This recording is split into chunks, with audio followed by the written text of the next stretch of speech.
بسم اللہ الرحمن الرحیم۔ شروع اللہ کے نام سے جو بڑا مہربان نہایت رحم کرنے والا ہے۔ السلام علیکم معزز سامعین اکرام، آج ہم حضرت موسیٰ علیہ السلام اور حضرت ہارون علیہ السلام کا فرعون کو دعوت حق دینا، فرعون کا انکار اور خدائی دعویٰ کرنا، اس کے متعلق بات کریں گے۔ اللہ رب العزت سے دعا ہے کہ اللہ رب العزت ہمیں قرآن و حدیث کے مطابق صحیح تعلیم آپ تک پہنچانے کی توفیق عطا فرمائے، آمین ثم آمین۔ فرعون کی دربار میں دعوت حق۔ بہرحال حضرت موسیٰ اور حضرت ہارون علیہ السلام کے درمیان جب ملاقات اور گفتگو کا سلسلہ ختم ہوا تو آپ دونوں نے یہ طے کیا کہ خدا تعالیٰ کے حکم کے لیے فرعون کے پاس چلنا اور اس کو پیغام الہی سنانا چاہیے۔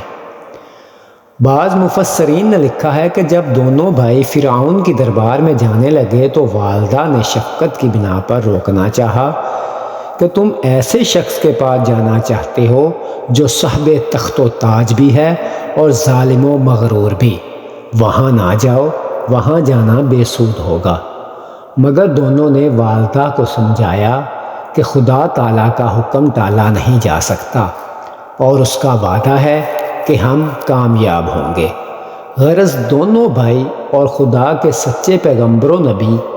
فرعون کی دربار میں پہنچے اور بغیر خوف و خطر اندر داخل ہو گئے۔ جب فرعون کے تخت کے قریب پہنچے تو حضرت موسیٰ و ہارون علیہ السلام نے اپنے آنے کی وجہ بتائی اور گفتگو شروع ہوئی، اور انہوں نے فرمایا، فرعون، ہم خدا کے پیغمبر اور رسول ہیں، تیرے پاس بھیجے گئے ہیں۔ ہم تجھ سے دو اہم باتیں کرنا چاہتے ہیں، ایک یہ کہ خدا پر یقین لا اور کسی کو اس کا ساجی نہ بنا، دوسرے یہ کہ ظلم سے باز آ اور بنی اسرائیل کو اپنی غلامی سے نجات دے دے۔ ہم جو کچھ کہہ رہے ہیں یقین رکھ کہ یہ بناوٹ نہیں ہے، اور نہ ہم کو یہ جرت ہو سکتی ہے کہ خدا تعالیٰ کے ذمہ غلط بات لگائیں۔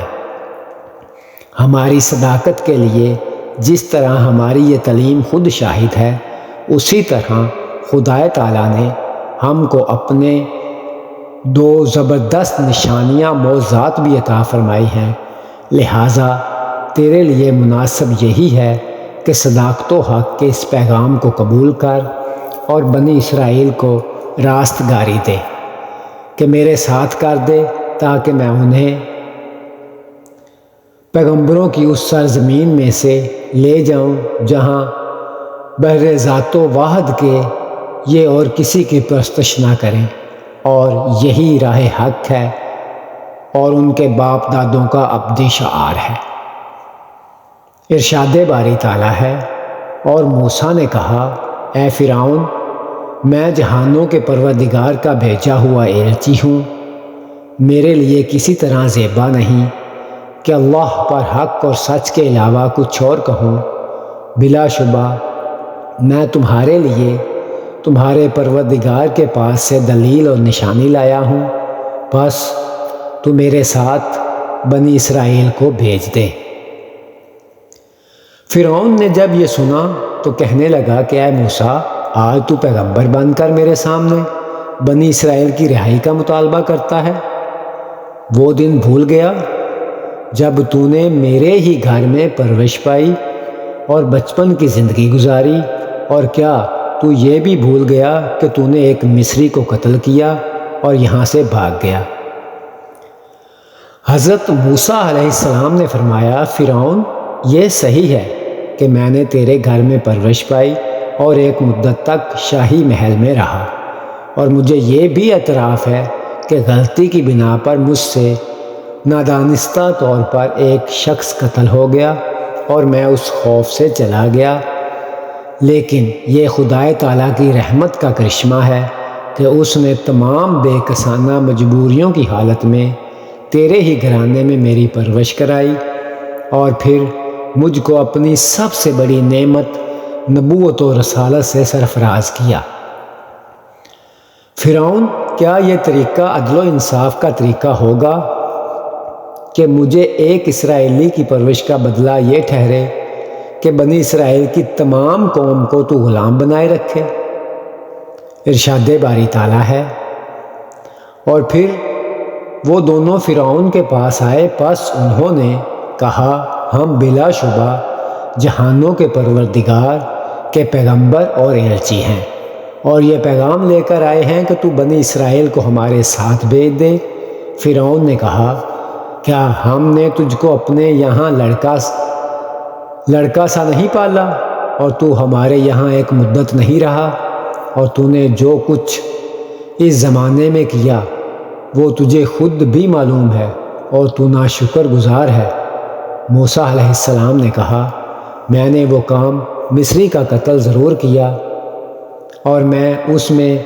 چوک جانے والوں میں سے ہوں، پھر یہاں سے تمہارے خوف سے بھاگ گیا، پھر میرے رب نے مجھ کو صحیح فیصلہ کی سمجھ دی اور مجھ کو اپنے پیغمبروں میں سے بنا لیا۔ یہ اس کی حکمت کی کرشمہ سازیاں ہیں، اور میری پرورش کا یہ احسان جس کو تو نے مجھ سے جتا رہا ہے۔ کیا ایسا احسان ہے کہ تو بنی اسرائیل کو غلام بنائے رکھے؟ سورۃ الشعراء کی اس آیت کا ترجمہ عام مفسرین کی تفسیر کے مطابق کیا گیا ہے، لیکن اس کے برعکس عبد الوہاب نجار اس آیت کے معنی یہ کرتے ہیں، اور تیرا یہ انعام ہوگا اور تو مجھ پر احسان کرے گا کہ تو بنی اسرائیل کو عزت بخشے، یعنی ان کو میرے ساتھ بھیج دے کہ وہ اپنے خدا کی عبادت میں آزاد ہو جائیں۔ اور اس معنی کے جواز میں فرماتے ہیں کہ ابتا معنی کرامت لغت عرب سے ثابت ہے، چنانچہ لسان عرب سواد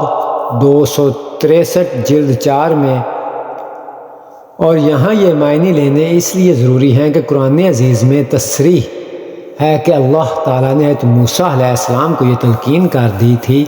کہ فرعون کو سمجھانے میں نرمی اور لطف و مہربانی کو پیش نظر رکھنا، غصہ یا سختی کلامی کا اظہار نہ کرنا۔ لہٰذا موسیٰ علیہ السلام نے یہ بعید ہے کہ وہ اہل ہدایت الہی کے خلاف تنو تشنیع یا معارض و مجازات سے کام لیں، جو رفق و تلطف کے قطعاً خلاف ہے، اور جو معنی عام مفسرین نے لیے ہیں ان میں تن و معارض کا پہلو نکلتا ہے۔ مگر نجار نے اس موقع پر جو کچھ کہا وہ خود تکلف بارد اور رقیق تعویل کی حیثیت سے زیادہ نہیں، اس لیے عام مفسرین کے معنی کے مطابق یہاں تن و تشنیع ہے، اور نہ معارضی و مجازات، بلکہ روشن دلیل اور واضح حجت کے ذریعے فرعون کو اس کی کج روی اور معتربانہ سرکشی پر توجہ دلانا ہے، جو ایک پیغمبر اور خدا کے سچے رسول کا فرض منصبی ہے۔ فرعون نے اپنے مغرمانہ سرشت کے مطابق حضرت موسیٰ علیہ السلام کے پیغام خدا ہونے کا استخفاف کیا، اور مذاق و تحقیر کرتے ہوئے حضرت موسیٰ علیہ السلام کی شخصیت سے بحث شروع کر دی، اپنے گھرانے کے احسان جتلائے اور مصری کے قتل والا معاملہ یاد دلا کر خوف زدہ کرنے کی صحیح کی۔ مگر موسیٰ علیہ السلام چونکہ ان سب مراحل کے متعلق خدائے برحق سے ہر قسم کا اطمینان کر چکے تھے، اس لیے ان پر مطلق نہ خوف کا اثر ہوا اور نہ ان کو غصہ آیا، بلکہ انہوں نے فرعون کے گھرانے کی تربیت کا اعتراف بھی کیا اور مصری کے قتل کی غلطی کو بھی تسلیم کیا، مگر ساتھ ہی ایک ایسا مسکت و برہان اور خاموش کن دلیل بھی پیش کر دی کہ فرعون واقعہ ہی لاجواب ہو گیا۔ اس نے ناراضی اور غصہ کے اظہار کی بجائے گفتگو کا پہلو فوراً بدل دیا اور موسیٰ علیہ السلام سے رب العالمین کے متعلق بات چیت شروع کر دی، اور وہ دلیل و حجت یہی تھی کہ موسیٰ علیہ السلام نے کہا، تو نے جو کچھ کہا میری شخصیت اور ذات سے متعلق ہے، لیکن کیا یہ باتیں اس کے لیے جواز کا سبب بن سکتی ہیں کہ بنی اسرائیل کی پوری قوم کو تو غلام بنائے رکھے؟ یہ تو صریحاً ظلم ہے۔ لہٰذا مفسرین کی تفسیر و ترجمہ ہی صحیح ہے، اور نجار کا ترجمے کو تسلیم کر لینے کے بعد کلام کی تمام لطافت اور خوبی فنا ہو جاتی ہے، اور سیاق و سباق کے ساتھ بھی بے تکلف اس کا جوڑ نہیں ہے۔ ربوبیت الہی پر حضرت موسیٰ علیہ السلام اور فرعون کا مذاکرہ۔ فرعون نے دوران گفتگو میں حضرت موسیٰ علیہ السلام پر جو یہ طعن کیا تھا کہ تو نے ہمارے یہاں تربیت پائی اور میں تیرا مربی ہوں، تو اس کے معنی صرف اس قدر نہیں تھے، بلکہ اس کو تہ میں وہ عقیدہ کام کر رہا تھا جس کی شکست و ریخت کے لیے حضرت موسیٰ علیہ السلام مبعوث کیے گئے تھے، یعنی سلطنت مصر کا بادشاہ صرف بادشاہ ہی نہیں سمجھا جاتا تھا بلکہ سورج کا اوتار مانا جاتا تھا، اور اس لیے فرعون کے لقب سے ملقب تھا۔ مصریوں کے عقیدہ میں تربیت کائنات کا معاملہ را دیوتا کے سپرد تھا، اور دنیا میں اس کا صحیح مظہر شاہ مصر فرعون تھا۔ اب حضرت موسیٰ علیہ السلام نے جب خدائے واحد کی پرستش اور دیوتاؤں کی پوجا کے خلاف آواز بلند کی اور فرمایا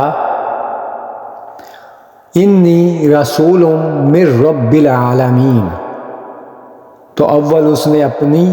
اور اپنے باپ دادا کی ربوبیت کو اس طرح ثابت کیا کہ حضرت موسیٰ علیہ السلام کی شخصیت پر اس کا بوجھ پڑے، اور جب اس طرح اصل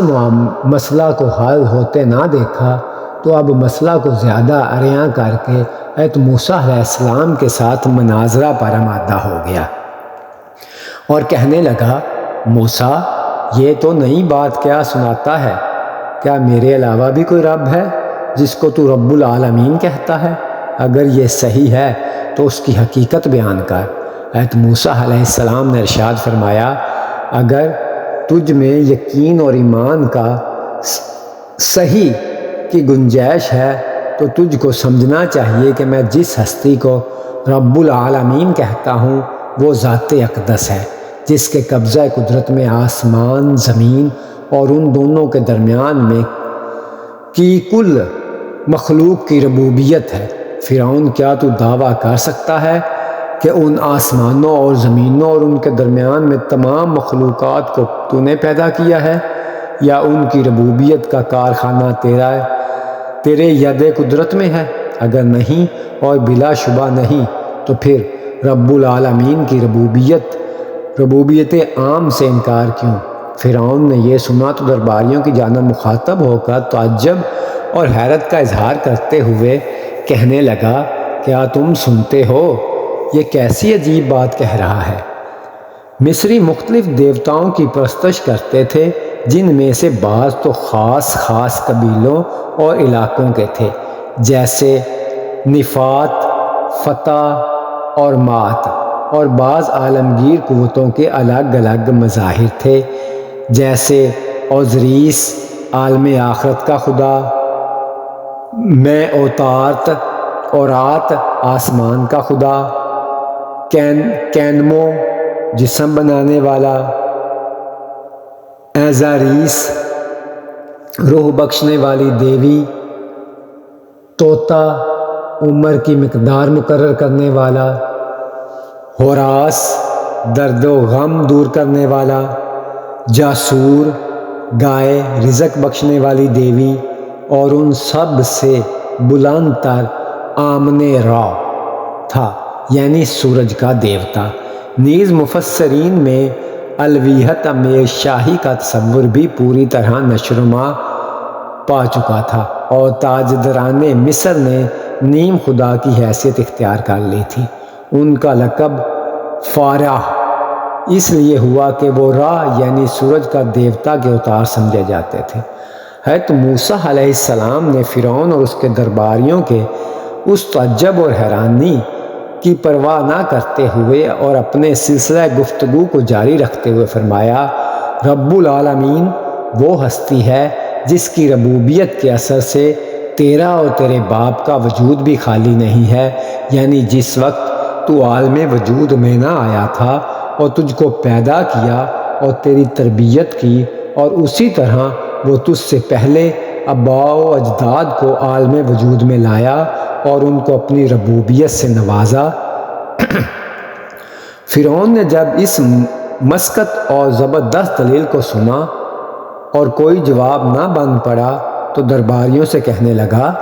مجھے ایسا معلوم ہوتا ہے کہ یہ جو خود کو تمہارا پیغمبر اور رسول کہتا ہے مجنون اور پاگل ہے۔ حضرت موسیٰ علیہ السلام نے جب یہ دیکھا کہ اس نے اب کوئی جواب نہیں بن پڑا تو سوچا یہ بہتر ہے اور زیادہ دل نشیں پیرا یہ بیان میں خدا کی ربوبیت کو واضح کیا جائے، اس لیے فرمایا، یہ جو مشرق و مغرب اور اس کے درمیان میں ساری کائنات نظر آتی ہے، اس کی ربوبیت جس کے ید قدرت میں ہے، اسی کو میں رب العالمین کہتا ہوں۔ تم اگر ذرا بھی عقل و سمجھ سے کام لو اور بآسانی اس حقیقت کو پا سکتے ہو۔ غرض حضرت موسیٰ علیہ السلام اللہ رب العزت کے حکم کے مطابق برابر شیریں کلامی، نرم گفتاری اور رفق و لطف کے ساتھ فرعون اور اس کے درباریوں کو راہ حق دکھاتے اور رسالت کا فرض ادا فرماتے رہے، اور فرعون کی تحقیر و توہین اور مجنون جیسے سخت الفاظ کو خاموشی کے ساتھ برداشت کرتے ہوئے اس کے رشد و ہدایت کے لیے بہترین دلائل اور مسکت جوابات دیتے رہے۔ ارشاد باری تعالیٰ ہے، بولا فرعون، کیا معنی ہے پروردگار عالم کا؟ کہا، پروردگار آسمانوں اور زمین کا اور جو کچھ ان کے بیچ میں ہے، اگر تم یقین کرو۔ بولا اپنے گرد والوں سے، تم نہیں سنتے ہو؟ کہاں پروردگار تمہارا اور پروردگار تمہارے اگلے باپ دادوں کا؟ بولا تمہارا پیغام لانے والا جو تمہاری طرف بھیجا گیا ضرور باولا ہے۔ کہا، پروردگار مشرق کا اور مغرب کا اور جو کچھ ان کے بیچ میں موجود ہے، اگر تم سمجھ رکھتے ہو۔ ایک مرتبہ پھر حضرت موسیٰ علیہ السلام نے فرعون کو یاد دلایا کہ یہ جو راستہ تو نے اختیار کیا ہے یہ صحیح نہیں ہے، بلکہ رب العالمین ہی وہ ذات ہے جو لائق پرستش ہے، اور اس کے مقابلہ میں کسی انسان کا دعوی ربوبیت کھلا ہوا شرک ہے۔ اسے فرعون تو اس سے باز آ، کیونکہ اس ہستی نے جس کو میں رب العالمین کہہ رہا ہوں ہم پر یہ وحی نازل کی ہے کہ جو شخص اس قول و حق کے خلاف ورزی اور تکذیب کرے گا اور اس سے منہ موڑے گا وہ خدا کے عذاب کا مستحق ٹھہرے گا۔ ارشاد باری تعالیٰ ہے، جو کوئی تکذیب اور سرتابی کرے تو ہم پر وحی اتر چکی ہے کہ اس کے لیے عذاب کا پیام ہے۔ فرعون نے پھر وہی پہلا سوال دہرایا، اے موسیٰ، تم دونوں کا رب کون ہے؟ حضرت موسیٰ علیہ السلام نے اس کے جواب میں ایسی لاجواب بات کہی کہ فرعون حیرت میں رہ گیا اور پہلو بدل کر بات کا رخ دوسری جانب پھیرنے کی اس طرح صحیح کرنے لگا جس طرح باطل کوش مناظرین کا قاعدہ ہے کہ صحیح جواب نہ بن پڑے اور حقیقت حال صاف سامنے آ جائے تو پھر اس کو دبانے کے لیے کج روی کے ساتھ بات کا رخ دوسری جانب پھیر دیا کرتے ہیں۔ بہرحال حضرت موسیٰ علیہ السلام نے فرمایا، ہمارا پروردگار تو وہ ایک ہی پروردگار ہے جس نے دنیا کی ہر چیز کو اس کا وجود بخشا اور پھر ہر طرح کی ضروری قوتیں، حواس، عقل وغیرہ دے کر اس پر زندگی و عمل کی راہ کھول دی، جس نے ہر شے کو نعمت، جسم و وجود عطا کی اور پھر سب کو منزل کمال کی طرف چلنے کی راہ دکھائی۔ تب فرعون نے لاجواب ہو کر بات کا رخ یوں بدلا، کہنے لگا، تو پھر پہلے لوگوں کا کیا حال ہوا؟ مطلب یہ تھا کہ اگر تیری یہ بات صحیح ہے تو پھر ہم سے پہلے لوگ اور ہمارے باپ دادا جن کا عقیدہ تیرے عقیدے کی تائید میں نہ تھا، کیا وہ سب عذاب میں گرفتار ہیں اور سب جھوٹے تھے حضرت موسیٰ علیہ السلام فرعون کی کج بیسی کو سمجھ گئے اور انہیں یقین ہو گیا کہ یہ اصل مقصد کو الجھانا چاہتا ہے، اس لیے فوراً جواب دیا۔ ارشاد باری تعالیٰ ہے، ان پر کیا گزری اور ان کے ساتھ خدا کا کیا معاملہ رہا، اس کی ذمہ داری نہ مجھ پر ہے اور نہ تجھ پر، ان کا علم میرے پروردگار کے پاس محفوظ ہے۔ ہاں، یہ بتا دینا ضروری ہے کہ میرا پروردگار بھول چوک اور خطا سے پاک ہے۔ جس نے جو کچھ کیا اس کے معاملے میں کوئی بھول یا ظلم نہ ہوگا۔ اس کے بعد حضرت موسیٰ علیہ السلام نے پھر گفتگو کو اصل مسئلہ کی طرف پھیر دیا اور رب العالمین کے اوصاف کا ذکر کر کے مسئلہ کی حقیقت کو اچھی طرح واضح اور مستحکم بنایا۔ ارشاد باری تعالیٰ ہے، فرعون نے پوچھا، اگر ایسا ہی ہے تو بتلاؤ تمہارا پروردگار کون ہے؟ اے موسیٰ علیہ السلام نے کہا، ہمارا پروردگار وہ ہے جس نے ہر چیز کو اس کی خلقت بخشی، پھر اس پر زندگی و عمل کی راہ کھول دی۔ فرعون نے کہا، پھر ان کا کیا حال ہونا ہے جو پہلے زمانوں میں گزر چکے؟ موسیٰ علیہ السلام نے کہا، اس بات کا علم میرے پروردگار کے پاس نوشتہ میں ہے۔ میرا پروردگار ایسا نہیں کہ کھویا جائے یا بھول میں پڑ جائے۔ وہ پروردگار ہے جس نے تمہارے لیے زمین بچھونے کی طرح بچھا دی، نقل و حرکت کے لیے اس میں راہیں نکال دی، آسمان سے پانی برسایا، اس کی آب پاشی سے ہر طرح کے نباتات کے جوڑے پیدا کر دیے، خود بھی کھاؤ اور اپنے مویشی بھی چراؤ۔ اس بات میں عقل والوں کے لیے کیسی کھلی نشانیاں ہیں۔ اس لیے اسی زمین سے تمہیں پیدا کیا اور اسی میں لوٹانا ہے اور پھر اسی سے دوسری مرتبہ اٹھائے جاؤ گے۔ ہندوستان کے ایک مشہور معاصر عالم نے سورہ طٰہٰ کی آیت میں ہدایت کے معنی رہنمائی حواس و عقل تسلیم کرتے ہوئے مفسرین کو بے محل موتانا بنایا ہے کہ انہوں نے قرآن عزیز کی آیت زیر بحث کی روح کو نہ پاتے ہوئے غلطی سے یہاں بھی ہدی کے معنی ہدایت دین و مذہب کے لیے ہے، گویا صرف انہوں نے ہی سب سے پہلی مرتبہ اس روح کو پہچانا اور اس حقیقت سے آگاہی حاصل کی، حالانکہ چند مفسرین کے علاوہ قدیم اور جدید عام مفسرین اور محققین نے بھی اس مقام پر بدی کے وہی معنی کیے جن کو اچھوتا اور طبع ذات بتایا گیا ہے۔ علماء تفسیر کہتے ہیں کہ فرعون اور موسیٰ علیہ السلام کے ان کلمات میں حضرت ہارون علیہ السلام دونوں کے درمیان میں ترجمان ہوتے اور موسیٰ علیہ السلام کے دلائل و برہان کو نہایت فصاحت و بلاغت کے ساتھ ادا فرماتے تھے۔ بہرحال مختلف مجالس میں مکالمت کا یہ سلسلہ حضرت موسیٰ علیہ السلام اور فرعون کے درمیان میں جاری رہا۔ فرعون حضرت موسیٰ و ہارون علیہ السلام کے روشن اور پر از صداقت دلائل سن کر اگرچہ پیچ و تاب کھاتا، مگر لاجواب ہونے کے باوجود کوئی صورت نہیں بنتی تھی کہ موسیٰ علیہ السلام سے راستگاری حاصل کرے۔ وہ خوب جانتا تھا کہ میری ربوبیت اور الوہیت کی بنیاد اس قدر کمزور ہے کہ دلائل موسیٰ علیہ السلام کی صداقت کے سامنے تار عنکبوت کی طرح تار تار ہو جاتی ہے، اور درباری بھی اس کو اچھی طرح سمجھتے تھے۔ اس لیے فرعون کے لیے یہ بات سخت ناقابل برداشت تھی، اور جس قلمرو میں اس کے رعب شاہی اور دبدبہ حکومت کے ساتھ ساتھ اس کی ربوبیت و واہلیت کا جاہ و جلال بھی مانا جاتا تھا، وہاں موسیٰ و ہارون علیہ السلام کی یہ جرأت حق اندر ہی اندر اس کو سخت خائف اور پریشان کر رہی تھی۔ اس لیے فرعون نے اب سلسلہ بحث کو ختم کرنے کے لیے دوسرے طریقے اختیار کیے، جن میں اپنی طاقت و قہرمانیت کا مظاہرہ مصری قوم کا موسیٰ علیہ السلام اور بنی اسرائیل کے خلاف مشتعل کرنا اور رب العالمین سے جنگ کا اعلان کر کے اس بحث کا خاتمہ کر دینا شامل تھا۔ چنانچہ اس نے اپنی قوم کو خطاب کرتے ہوئے کہا، ارشاد باری تعالیٰ ہے، اور فرعون نے کہا، اے جماعت، میں تمہارے لیے اپنے سوا کوئی اور خدا نہیں جانتا۔ اور پھر مشیر یا وزیر حامان کو حکم دیا،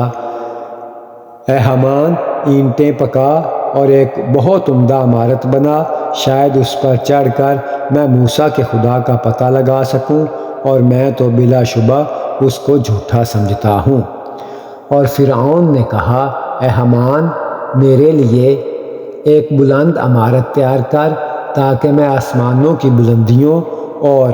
ان کے ظاہر تک دسترس حاصل کر سکوں، اور اس طرح فرعون کے خدا کا حال معلوم کر سکوں، اور میں تو اس کو جھوٹا سمجھتا ہوں۔ اسی طرح فرعون کے لیے اس کی بدعملی کو خوبصورت کر دیا گیا، اور وہ راہ حق سے بدعملی پر اصرار کی وجہ سے روک دیا گیا، اور فرعون کے مکر کا آخری انجام ہلاکت ہے۔ فرعون دوہری ناستک تھا، اور کتب و تفسیر تاریخ میں جو مصر قدیم کے تاریخی حوالہ جات نقل کیے گئے ہیں ان سے بھی یہی پتہ چلتا ہے کہ مصری دیوتاؤں کے پرستار تھے، اور ان کا سب سے بڑا دیوتا آمن را سورج دیوتا تھا، اور وہ خدائے واحد کے کسی معنی میں بھی قائل نہ تھے، بلکہ تمام کائنات کی تخلیق اور ان کے ہر قسم کے معاملوں حادثات کا تعلق کواکب و سیارات اور ان دیوتاؤں ہی سے متعلق سمجھتے تھے، جو غالباً فرعون اور اس کی قوم کا عقیدہ ہندوستان کے جین مت کے قریب تھا، کیونکہ جینی بھی خدا کے منکر مگر دیوتاؤں کے پرستار ہیں۔ حامان کے متعلق قرآن عزیز نے کوئی تصریح نہیں کی ہے کہ یہ کیسی شخصیت کا نام ہے یا عہدہ اور منصب کا، اور اس کا منصب و عہدہ فرعون کے دربار میں کیا تھا، اور نہ اس نے ان پر روشنی ڈالی کہ حامان نے عمارت تیار کروائی یا نہیں، اور فرعون نے پھر اس پر چڑھ کر کیا کیا، کیونکہ یہ اس کے مقصد کے لیے غیر ضروری تھا۔ تورات نے بھی اس کے متعلق کوئی اشارہ نہیں کیا، بلکہ اس نے فرعون کی عمارت بنانے کے حکم کا بھی کوئی ذکر نہیں کیا۔ البتہ مفسرین نے یہ قصہ ضرور نقل کیا ہے کہ جب حامان نے ایک بہت اونچا مینار تیار کر کے فرعون کو اطلاع دی تو فرعون اس پر چڑھا اور تیر کمان ہاتھ میں لے کر آسمان کی طرف تیر پھینکا۔ قدرت الہی کے فیصلے کے مطابق وہ تیر خون آلودہ ہو کر واپس ہوا۔ فرعون نے یہ دیکھ کر غرور اور شیخی کے ساتھ مصریوں سے کہا کہ لو، اب میں نے موسیٰ کے خدا کا بھی قصہ تمام کر دیا۔ استغفر اللہ۔ فرعون نے درباریوں، عام قبطیوں اور حامان تحت موسیٰ علیہ السلام کے مقابلہ میں اپنی شکست کو چھپانے کے لیے اگرچہ مستورہ بالا طریقہ اختیار کیا، مگر وہ خود بھی سمجھتا تھا کہ یہ ایک دھوکہ ہے، اور بس اس سے دلوں کی تسلی نہیں ہو سکتی، اور بہت ممکن ہے کہ بہت سے مصری بھی اس کو سمجھتے ہوں، تاہم درباریوں اور خواص و عام میں سے ایک بھی ایسا جل رشید نہ تھا جو جرأت و حق گوئی کر کے ساتھ اس حقیقت کا اعلان کر دیتا اور رشد و ہدایت کی قبولیت کا دروازہ ادا کر دیتا۔ فرعون کی دربار میں آیات اللہ کا مظاہرہ۔ غرض فرعون کا خدشہ بڑھتا ہی رہا، اس کو حق و باطل کی اس کشمکش میں اپنے لیے سخت خطرہ نظر آ رہا تھا، اس لیے اس نے معاملہ کو صرف یہیں ختم نہیں کر دیا، بلکہ ضروری سمجھا کہ اپنی سطوت و جبروت اور قہرمانیت کا اثر حضرت موسیٰ علیہ السلام اور حضرت ہارون علیہ السلام پر بھی ڈالے، اور اسی طرح ان کو مرعوب کر کے پیغام حق کے فرض سے ان کو باز رکھے۔ چنانچہ کہنے لگا، اے موسیٰ، اگر تو نے میرے سوا اور کسی کو معبود قرار دیا تو میں تجھ کو قید میں ڈالوں گا۔ حضرت موسیٰ علیہ السلام نے فرمایا، اگرچہ میں تیرے پاس خدائے واحد کی جانب سے واضح نشان لے کر آیا ہوں، تب بھی تیرے غلط راستے کو اختیار کر لوں۔ فرعون نے کہا، اگر واقعہ ہی تو اس بارے میں سچا ہے تو کوئی نشانی دکھا۔ ارشاد خداوندی ہے، فرعون نے کہا اگر تو نے میرے سوا کسی اور کو معبود بنایا تو میں تجھے ضرور قید کروں گا۔ موسیٰ علیہ السلام نے کہا اگرچہ میں تیرے پاس ظاہر نشان لے کر آیا ہوں، معجزہ لے کر آیا ہوں، تب بھی۔ فرعون نے کہا اگر تو سچا ہے تو نشان دکھا۔ فرعون نے کہا اگر تو اپنے خدا کے پاس سے کوئی نشانی لایا ہے تو اس بارے میں سچا ہے تو لا، نشان دکھا، معجزہ دکھا۔ حضرت موسیٰ علیہ السلام آگے بڑھے اور بھرے دربار میں فرعون کے سامنے اپنی لاٹھی کو زمین پر ڈالا۔ اسی وقت اس نے اژدہا کی شکل اختیار کر لی، اور یہ حقیقت تھی، نظر کا دھوکہ نہ تھا۔ اور پھر حضرت موسیٰ علیہ السلام نے اپنے ہاتھ کو گریبان کے اندر لے جا کر باہر نکالا تو وہ ایک روشن ستارہ کی طرح چمکتا ہوا نظر آیا تھا۔ یہ دوسری نشانی اور معجزہ تھا۔ فرعون کے درباریوں نے جب اس طرح ایک اسرائیلی کے ہاتھوں میں اپنی قوم اور اپنے بادشاہ کی شکست کو دیکھا تو تلملا اٹھے اور کہنے لگے بلا شبہ یہ بہت بڑا ماہر جادوگر ہے۔ اس نے یہ سب ڈھونگ اس لیے رچایا ہے کہ تم پر غالب آ کر تم کو تمہاری سرزمین مصر سے نکال دے۔ لہٰذا اب ہم کو سوچنا ہے کہ اس کے متعلق کیا ہونا چاہیے۔ آخر فرعون اور فرعونیوں کے باہمی مشورہ سے یہ طے پایا کہ فی الحال تو اس کو اور ہارون علیہ السلام کو مہلت دو، اور اس دوران میں اپنے تمام کلموروں سے ماہر جادوگروں کو دار سلطنت میں جمع کرو اور موسیٰ علیہ السلام کا مقابلہ کرواؤ۔ بلا شبہ یہ شکست کھا جائے گا اور اس کے تمام ارادے خاک میں مل جائیں گے۔ تب فرعون نے حضرت موسیٰ علیہ السلام سے کہا اے موسیٰ، ہم خوب سمجھ گئے کہ تو اس حیلہ سے ہم کو سرزمین مصر سے بے دخل کرنا چاہتا ہے، لہٰذا اب تیرا علاج اس کے سوائے کچھ نہیں ہے کہ بڑے بڑے ماہر جادوگروں کو جمع کر کے تجھے شکست دلائی جائے۔ اب تیرے اور ہمارے درمیان مقابلے کے دن کا معاہدہ ہونا چاہیے، اور پھر نہ ہم اس سے ٹلیں گے اور نہ تو وعدہ خلافی کرنا۔ حضرت موسیٰ علیہ السلام نے فرمایا کہ اس کام کے لیے سب سے پہلا وقت یوم الزینہ، جشن کا روز ہے۔ اس دن سورج بلند ہونے پر ہم سب کو میدان میں موجود ہونا چاہیے۔ ارشاد باری تعالیٰ ہے، پس موسیٰ علیہ السلام نے اپنی لاٹھی کو ڈالا، پھر اچانک وہ اژدہا بن گئی، صاف اور ظاہر، اور اس نے ہاتھ کو گریبان سے نکالا تو دیکھنے والوں کے لیے چمکتا ہوا روشن تھا۔ فرعونیوں کی ایک جماعت نے کہا بلا شبہ یہ ماہر جادوگر ہے، اس کا ارادہ ہے کہ تم کو تمہاری سرزمین مصر سے نکال دے، پس تمہارا کیا مشورہ ہے؟ انہوں نے کہا اس کو اور اس کے بھائی ہارون علیہ السلام کو مہلت دو اور شہریوں میں ایک جماعت کو بھیجو جو ماہر جادوگروں کو اکٹھا کر کے لائے۔ ارشاد باری تعالیٰ ہے، پھر ہم نے ان رسولوں کے بعد موسیٰ اور ہارون علیہ السلام کو بھیجا فرعون اور اس کے درباریوں کی طرف۔ وہ ہماری نشانیاں اپنے ساتھ رکھتے تھے، مگر فرعون اور اس کے درباریوں نے گھمنڈ کیا اور ان کو جادوگر مجرموں کا گروہ تھا۔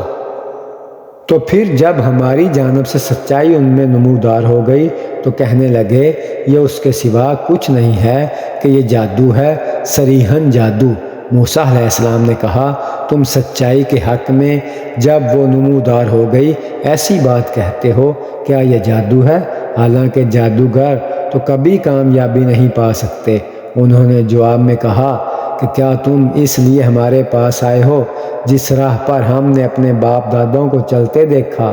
اس سے ہمیں ہٹا دو اور ملک میں تم دونوں بھائیوں کے لیے سرداری ہو جائے؟ ہم تو تمہیں ماننے والے نہیں۔ اور فرعون نے کہا میرے پاس ہر قسم کے ماہر جادوگر ہیں۔ اس نے کہا اے موسیٰ، کیا تو ہمارے پاس اس لیے آیا ہے کہ اپنے جادو کے زور سے ہمارے ملک سے ہمیں نکال باہر کرے۔ اچھا، ہم بھی اسی طرح کے جادو کرتب لا دکھائیں گے۔ ہمارے اور اپنے درمیان میں ایک دن مقابلہ کا مقرر کر دے، نہ تو ہم اس سے پھریں اور نہ تو، دونوں کی جگہ برابر ہوئی۔ موسیٰ علیہ السلام نے کہا، جشن کا دن تمہارے لیے مقرر ہوا، دن چڑھے، لوگ اکٹھے ہو جائیں۔ حضرت موسیٰ علیہ السلام اور فرعون کے درمیان میں یوم الزینہ طے پا گیا، اور فرعون نے اسی وقت اپنے اعیان و ارکان کے نام احکام جاری کر دیے کہ تمام قلمرو میں جو مشہور اور ماہر جادوگر ہوں ان کو جلد از جلد دارالحکومت روانہ کر دو۔ نجار مصری کہتے ہیں کہ غالباً یوم الزینہ سے مصریوں کا عید کا وہ دن مراد ہے جو وفاء النیس کے نام سے مشہور ہے، کیونکہ ان کے یہاں تمام عیدوں میں سے سب سے بڑی عید کا یہی دن ہے۔ ساحرین مصر یعنی کہ مصر کے جادوگر۔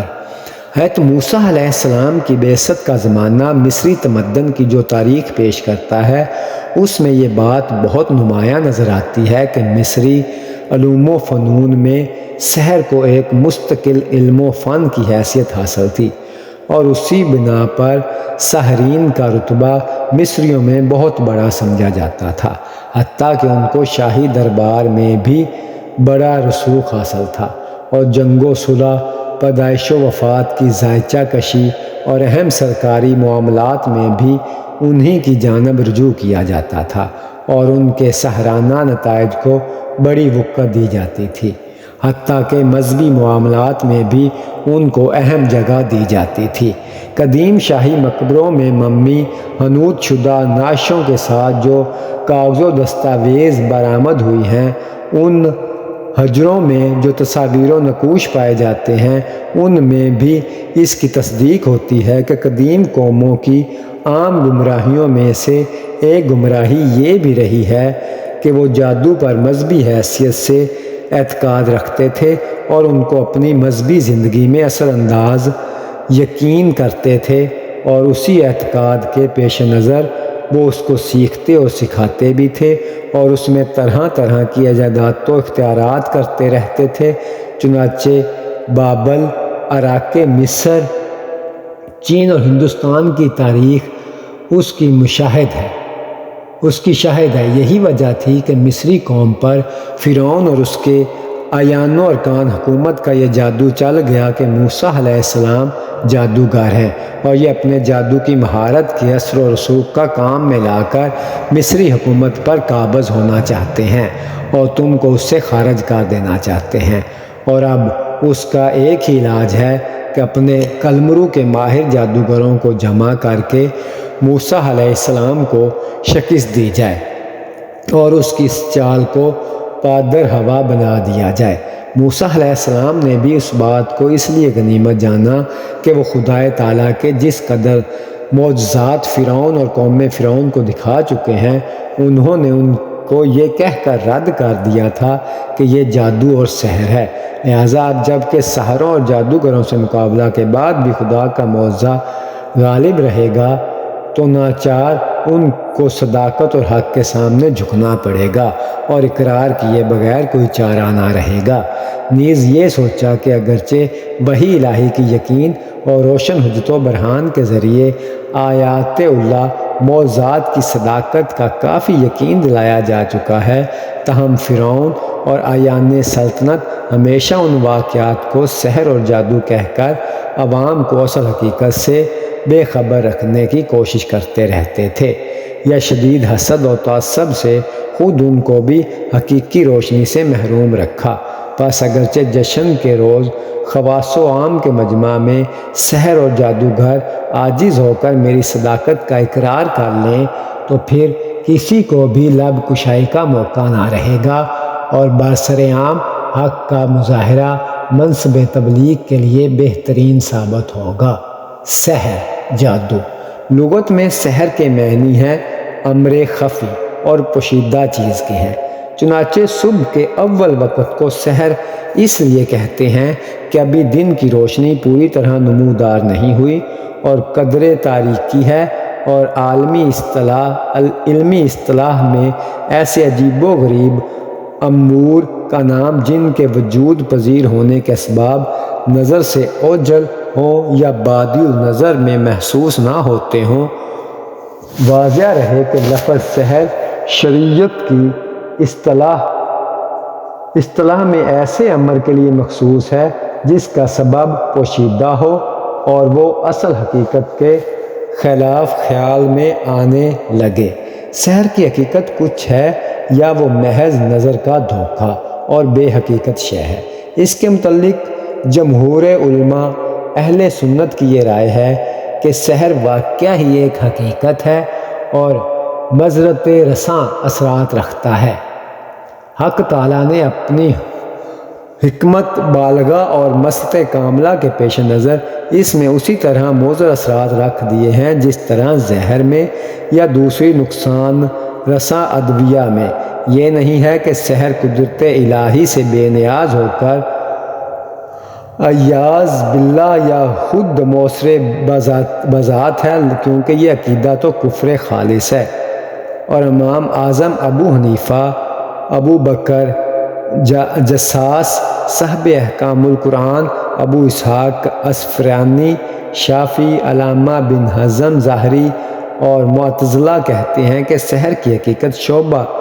شعبدہ نظر بندی اور فریب خیال کے علاوہ اور کچھ نہیں ہے۔ بلا شبہ وہ ایک باطل اور بے حقیقت شے ہے۔ چنانچہ ابو بکر رازی فرماتے ہیں، اور جب سحر کو کسی قید کے بغیر استعمال کیا جائے تو وہ ایک ایسے امر کا نام ہے جو محض دھوکہ اور باطل ہو،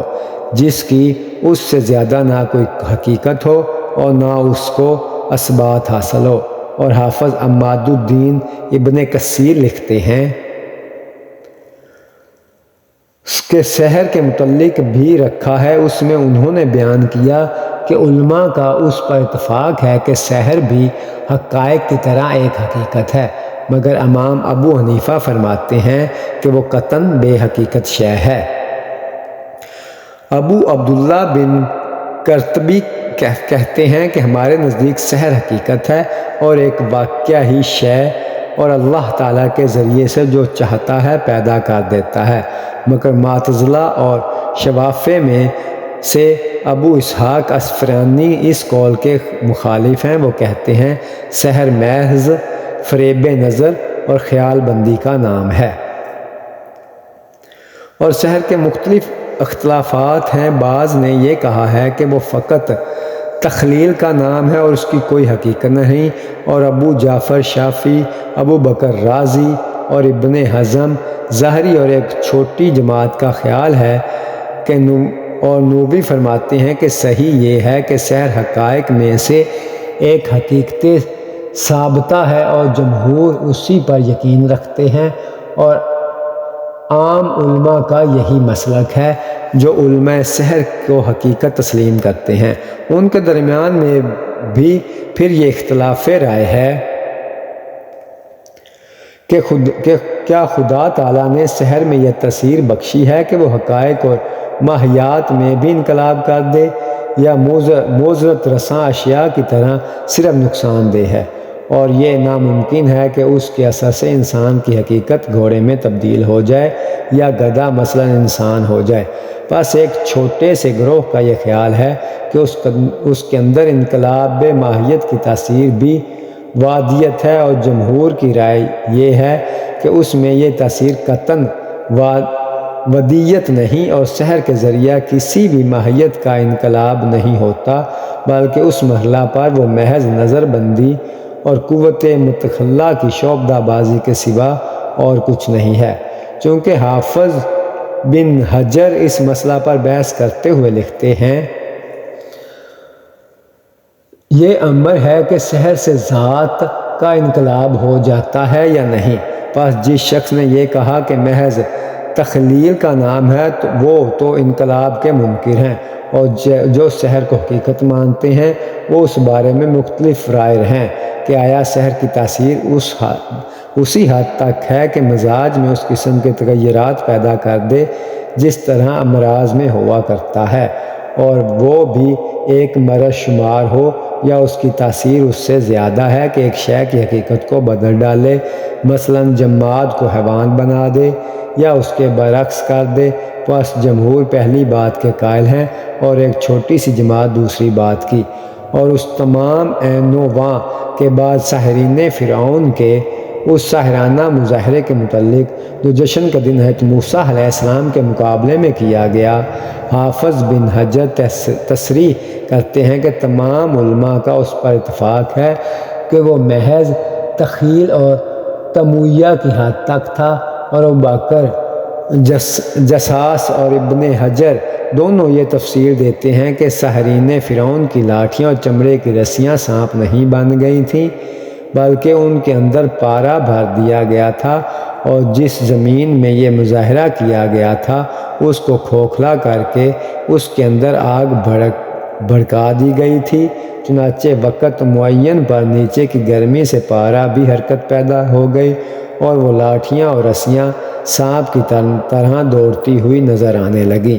امام رازی نے تفسیر کبیر میں سحر پر بحث کرتے ہوئے لغوی معنی کے پیش نظر ان تمام اشیاء کو بھی اقسام سحر میں شامل کرایا جو عام نگاہوں میں تعجب خیز اور حیرت زا سمجھے جاتے ہیں، مثلا مسمر یزم، ہنپاٹائزم، تعویذات، حیرت راز نقاشی اور سائنس کی ایجادات اور دنیا کے مختلف عجائبات، حتیٰ کہ مقرر کی جادو بیانی کو بھی اس عمومیت میں شامل کر لیا۔ ایک موقع پر نبی کریم صلی اللہ علیہ وآلہ وسلم نے بھی ارشاد فرمایا، بلا شبہ بیان جادو ہوتے ہیں، بس یہ واضح رہے ان اقسام کا اس سحر سے کوئی دور کا بھی علاقہ نہیں جو مذہب اور اخلاق کی نگاہ میں مذموم، گمراہی یا کفر سمجھا جائے۔ سحر اور مذہب۔ فقہاء اسلام نے سحر کے متعلق تصریح کی ہے کہ جن اعمال سحر میں شیاطین، ارواح خبیثہ اور غیر اللہ سے استعانت کی جائے اور ان کو حاجت روا قرار دے کر منتروں کے ذریعے ان کی تسخیر سے کام لیا جائے تو وہ شرک کے مترادف ہیں اور اس کا عامل کافر ہے، اور جن اعمال میں اس کے علاوہ دوسرے طریقے استعمال کیے جائیں اور ان سے دوسروں کو نقصان پہنچایا جائے، ان کا مرتکب حرام اور گناہ کبیرہ کا مرتکب ہے۔ قرآن عزیز میں حضرت سلیمان علیہ السلام کے واقعہ میں مذکور ہے، اور سلیمان علیہ السلام نے کفر نہیں کیا لیکن شیاطین نے کفر کیا، سکھاتے تھے وہ لوگوں کو سحر۔ اور حدیث میں ہے رسول اللہ صلی اللہ علیہ وآلہ وسلم نے فرمایا، مہلک باتوں سے بچو، یعنی شرک سے اور جادو سے۔ اور حافظ ابن حجر حدیث سحر پر بحث کرتے ہوئے فرماتے ہیں کہ نبی کریم صلی اللہ علیہ وسلم نے اس کو 7 مہلک چیزوں میں یہ تفسیر ہے ان اقوال کی جو سحر سے متعلق ہیں۔ علم سحر حرام ہے اور وہ بالا جمع کبائر میں سے ہے۔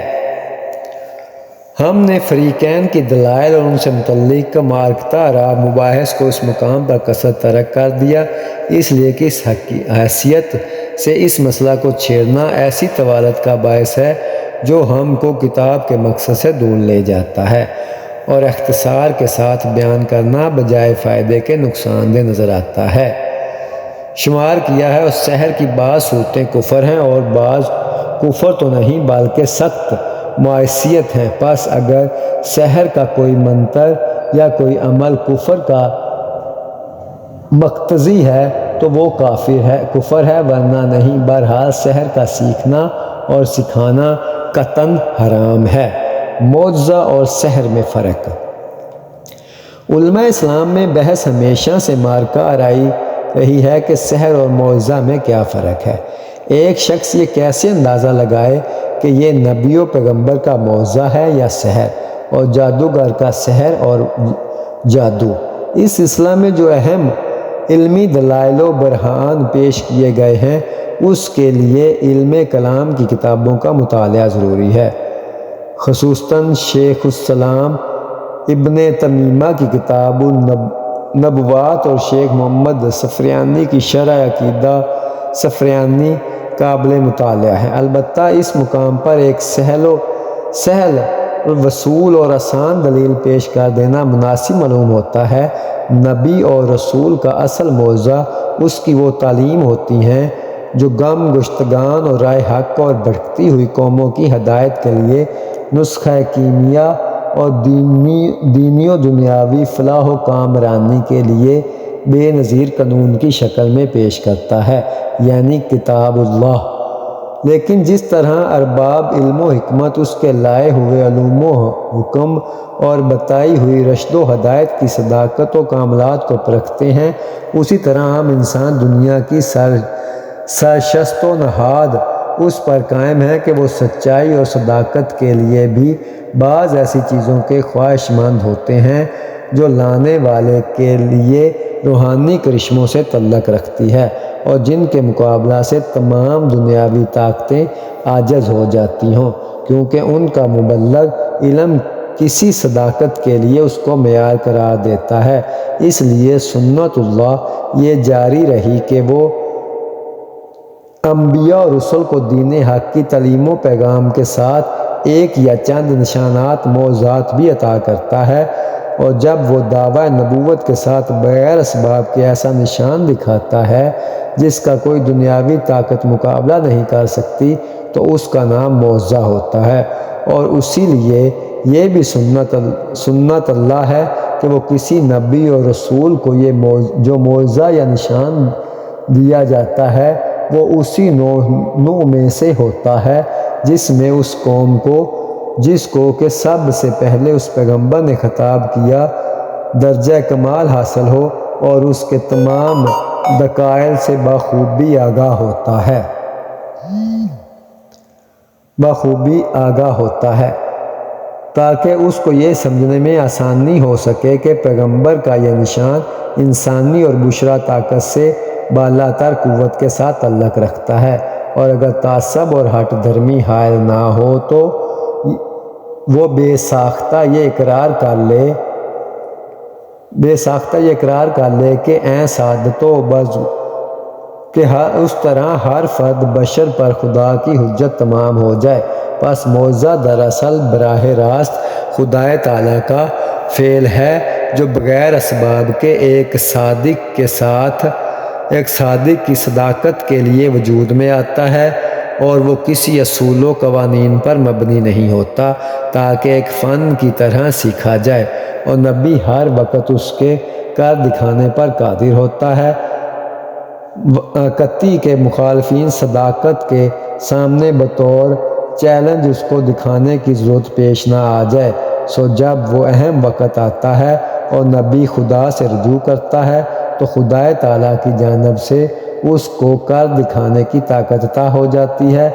بخلاف سحر اور جادو کے وہ ایک فن ہے جس کی اس کے اصول و قوانین کی پابندی کے ساتھ ہر فن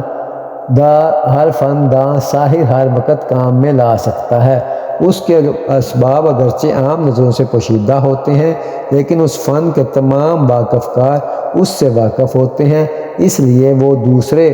علوم و فنون کی طرح مدون و مرتب فن ہے جس کو مصریوں، چینیوں اور ہندوؤں نے بہت فروغ دیا اور حد کمال کو پہنچایا۔ یہ مسئلہ کی عالمی حیثیت ہے جس سے معجزہ اور سحر کی حدود قطعاً جدا اور متمائز ہو جاتی ہیں۔ رہا حس اور مشاہدہ کا معاملہ تو معجزہ اور سحر میں یہ فرق ہے کہ سحر کی عام زندگی خوف و دہشت، اعزار رسانی اور بد عملی سے وابستہ ہوتی ہے، اور لوگ اس نظر سے ساحر سے خوف کھاتے ہیں یا اس کے سامنے مرعوب ہو جاتے ہیں۔ بخلاف نبی اور رسول کے اس کی تمام زندگیاں صداقت، خلوص، مخلوق کے خدا کی ہمدردی و غم گساری اور تقوی و طہارت سے وابستہ ہوتی ہیں۔ اس کا کریکٹر بے داغ اور صاف اور روشن ہوتا ہے، اور وہ معجزہ کو پیشہ نہیں بناتا بلکہ خاص اہم موقع پر صداقت اور حق کی حمایت میں اس کا مظاہرہ کرتا ہے، اور وہ ایسے وقت معجزہ دکھاتا ہے جب دشمن بھی اس کی عصمت و صداقت اور کریکٹر کی پاکیزگی کے پہلے ہی سے معترف ہوتے ہیں، مگر اس کی دعوت کو یا شک کی نگاہ سے دیکھتے ہیں اور یا حجود و انکار کی قطع نظر سے، اور پھر اس سے معجزہ کے طالب ہوتے ہیں۔ نیز اگر سحر اور معجزہ کا مقابلہ آن پڑے تو معجزہ غالب رہے گا، اور اعلیٰ سے اعلیٰ سحر بھی مغلوب و عاجز اور اس کا عکس محال اور ناممکن ہے۔ چنانچہ ساحرین اور انبیاء اور رسل کے مقابلہ کی تاریخ اس کے شاہد عدل ہے۔ الحاص موسیٰ علیہ السلام کو عصا اور ید بیضا کے نشانات معجزہ اس لیے عطا کیے گئے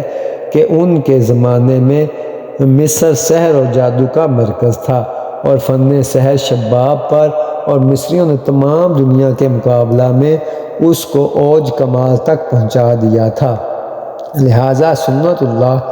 کا تقاضا تھا کہ ایسے زمانے میں موسیٰ علیہ السلام کو ایسے معجزات عطا کیے جائیں جو اسی نوع سے متعلق ہوں، تاکہ جب وہ انکار پر اصرار حد سے بڑھ جائے اور مادین و مخالفین اپنے ماہر و عقول سحر اور جادو کے ذریعے ان کے مقابلہ پر آ جائیں، تو خدا کے نشان معجزات و آیات اللہ مخالفوں کو یہ باور کرا دیں کہ موسیٰ علیہ السلام کے پاس جو قوت و طاقت ہے وہ انسانی صنعتوں اور عجوبہ کاریوں سے بلند اور بشرا دسترس سے باہر ہے، اور اسی طرح عوام و خاص کو ان کی صداقت اور ان کے من اللہ ہونے کا یقین آ جائے، اور خواہ زبان اقرار کرے یا نہ کرے، لیکن ان کا عجز اور ان کی درمندگی اعلیٰ روس و اشہاد ان کے دلوں کے اقرار کی شہادت دینے لگ گئے۔ حضرت موسیٰ علیہ السلام اور سحروں کا مقابلہ۔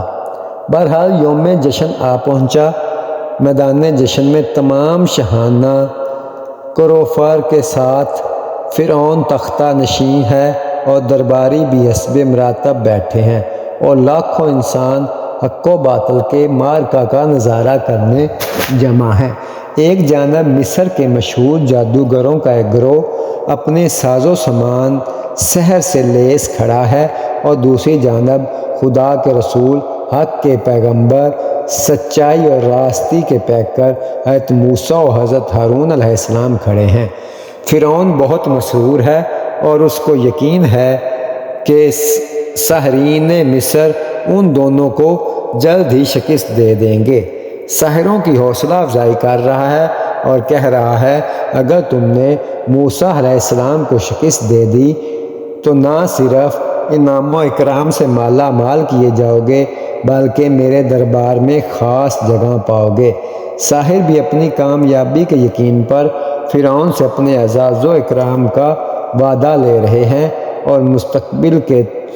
تصور سے بہت شادماں اور مسرور ہیں۔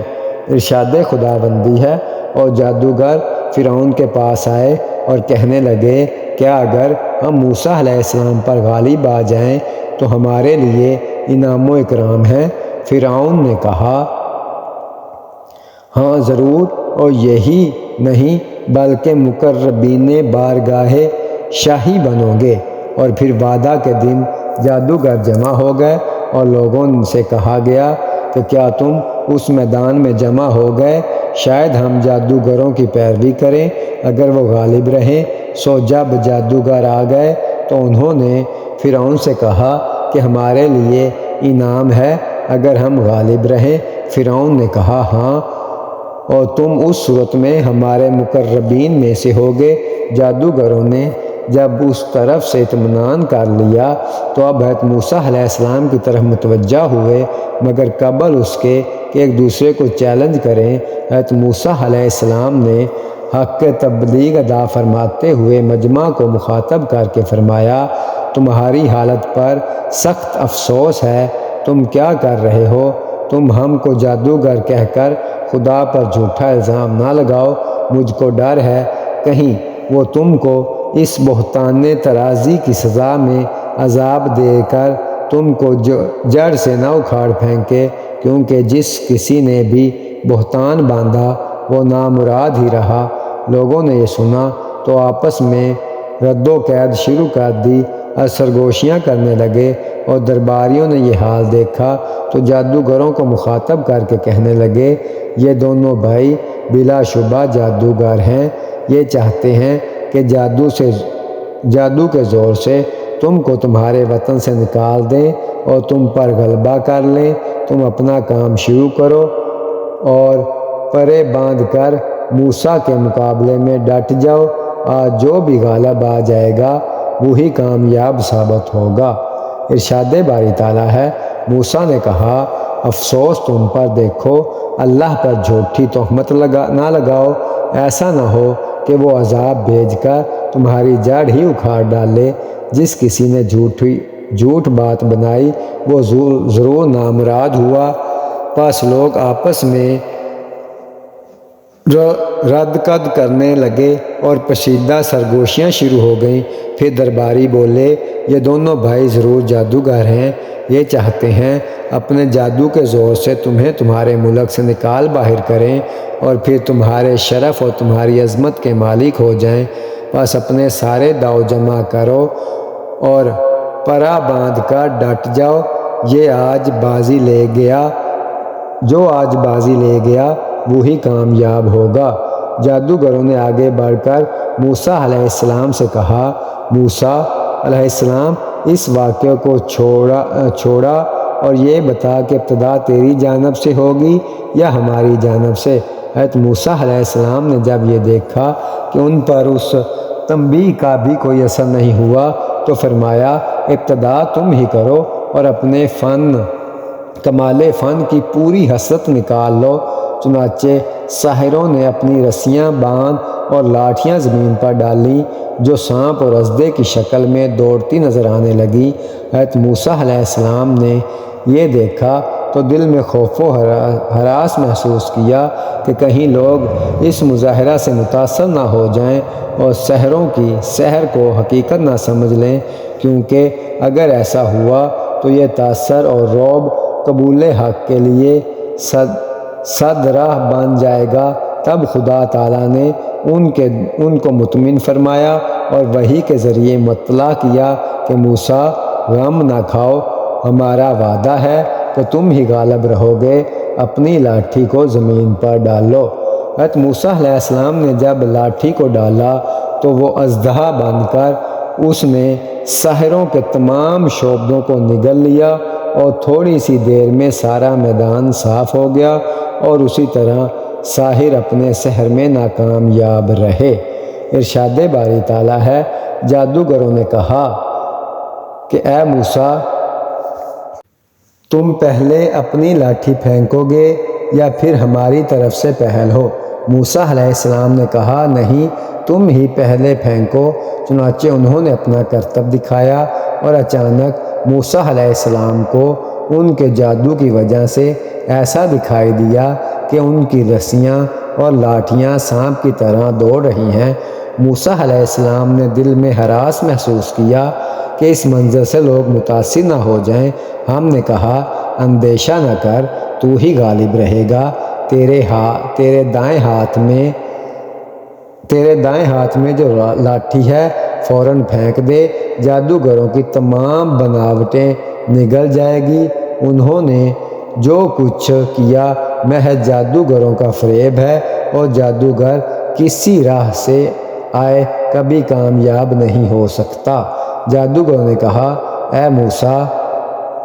تم اپنی لاٹھی پھینکو یا ہم پھینکیں؟ موسیٰ علیہ السلام نے کہا، تم ہی پہل کرو۔ پھر جب جادوگروں نے جادو کی بنائی ہوئی لاٹھیاں اور رسیاں پھینکی تو لوگوں کی نگاہیں جادو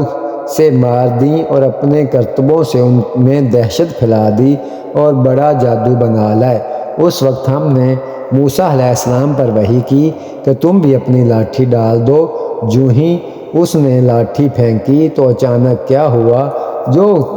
جو کچھ جھوٹی نمائش جادوگروں کی تھی سب اس نے نگل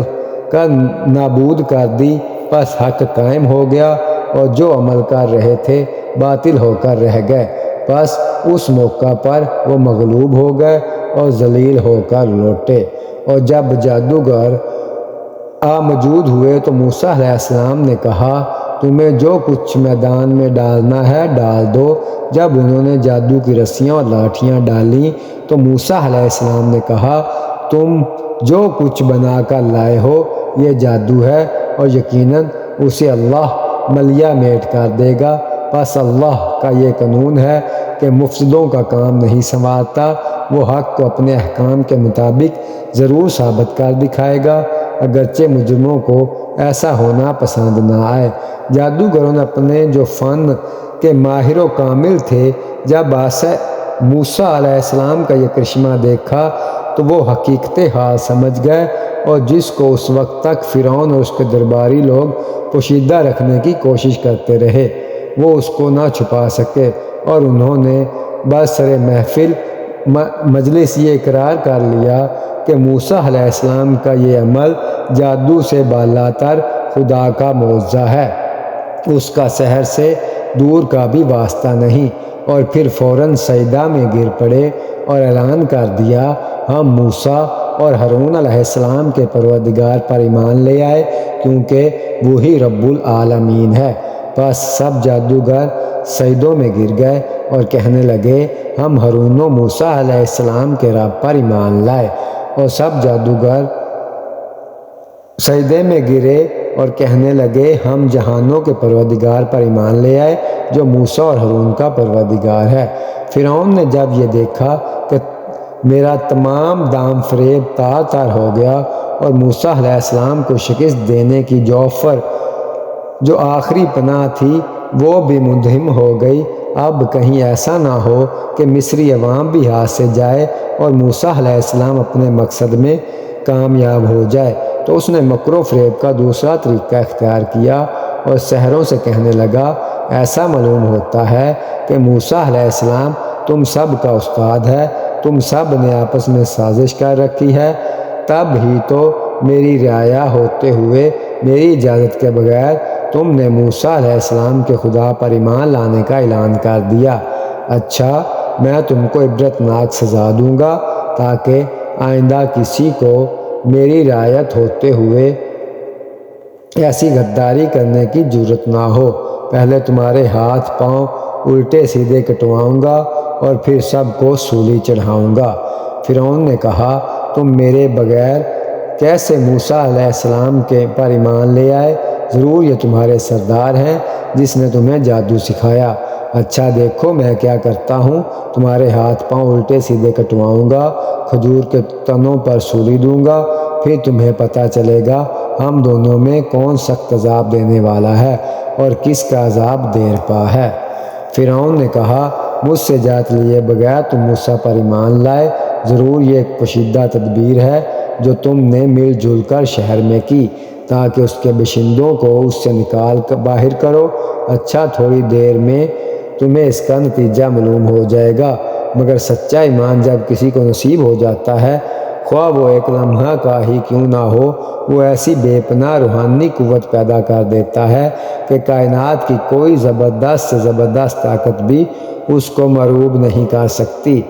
دیکھیے وہی جادوگر جو فرعون سے تھوڑی دیر پہلے انعام و اکرام اور عزت و جلال کی آرزوئیں اور التجائیں کر رہے تھے، ایمان لانے کے بعد ایسے نڈر اور بے خوف ہو گئے کہ ان کے سامنے سخت سے سخت مصیبت اور دردناک عذاب بھی ہیچ ہو کر رہ گیا، اور کوئی دہشت بھی ان کے ایمان کو متزلزل نہ کر سکی، اور انہوں نے فرعون کی موجودگی میں ہی بے دھڑک اسلام کا اعلان کر دیا۔ اور جب انہوں نے فرعون کی ان جابرانہ دھمکیوں کو سنا تو کہنے لگے، انہوں نے کہا، ہم یہ کبھی نہیں کر سکتے کہ سچائی کے جو روشن دلائل ہمارے سامنے آ گئے اور جس خدا نے ہمیں پیدا کیا اس سے منہ موڑ کر تیرا حکم مان لیں،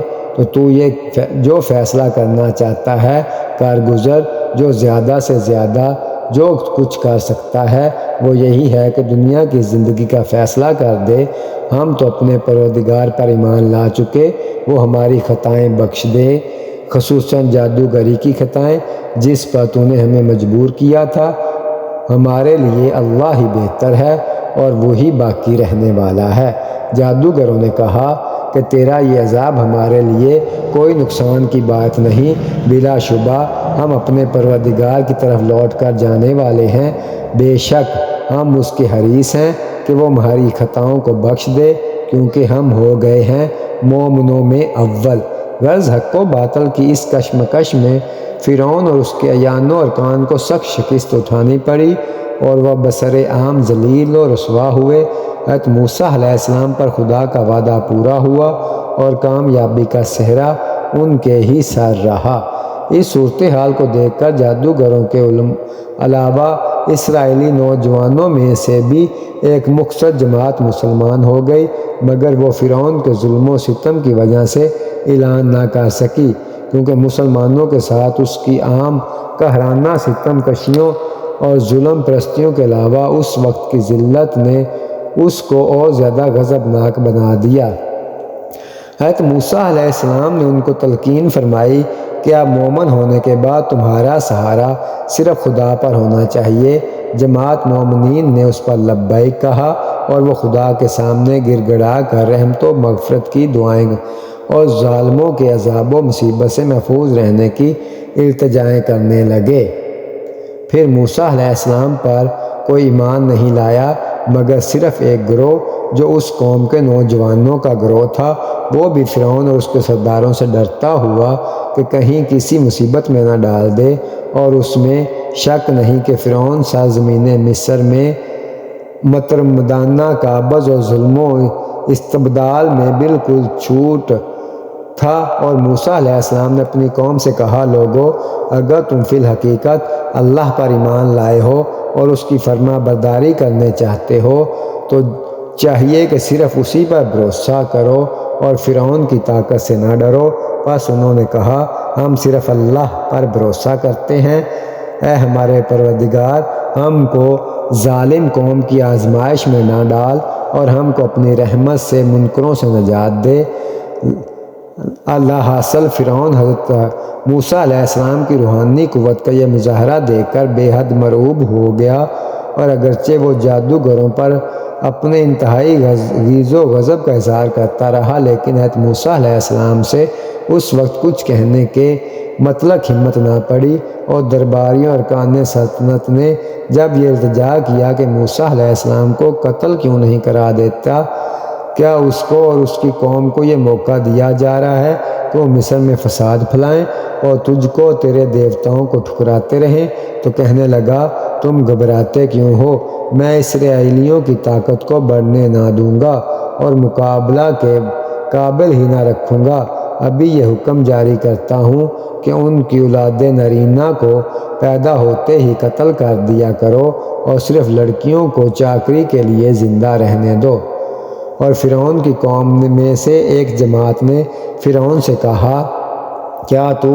موسیٰ اور اس کی قوم کو یوں ہی چھوڑ دے گا کہ وہ زمین مصر میں فساد کرتے پھریں اور تجھ کو تیرے دیوتاؤں کو ٹھکرائیں؟ فرعون نے کہا، ہم ان کے لڑکوں کو قتل کر دیں اور ان کی لڑکیوں کو باندیاں بنانے کے لیے زندہ رکھیں گے، اور ہم ان پر ہر طرح غالب رہیں گے، وہ ہمارے ہاتھوں میں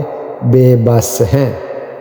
اور بلا شبہ ہم نے فرعون، حامان اور قارون کی طرف موسیٰ علیہ السلام کو رسول بنا کر اور واضح نشانیاں دے کر بھیجا، بس انہوں نے کہا، یہ تو جادوگر ہے، جھوٹا۔ پھر جب وہ ہمارے پاس سے ان کے پاس حق لے کر آیا تو کہنے لگے، جو لوگ اس موسیٰ علیہ السلام پر ایمان لے آئے ہیں ان کے لڑکوں کو مار ڈالو، ان کی لڑکیوں کو باقی رہنے دو۔ اور انجام کار کافروں کا مکر و فریب باطل و برباد ہو کر رہا۔ گویا فرعون کا یہ دوسرا اعلان تھا جو بنی اسرائیل کے بچوں کو قتل سے متعلق کیا گیا۔ اللہ پاک سے دعا ہے کہ اللہ پاک ہمیں سچا اور پکا مسلمان بنائے اور ہماری تمام غلطیوں اور کوتاہیوں کو معاف فرما کر دین محمدی صلی اللہ علیہ وآلہ وسلم پر قائم رہنے کی توفیق عطا فرمائے۔ آمین ثم آمین۔ جزاک اللہ خیرہ۔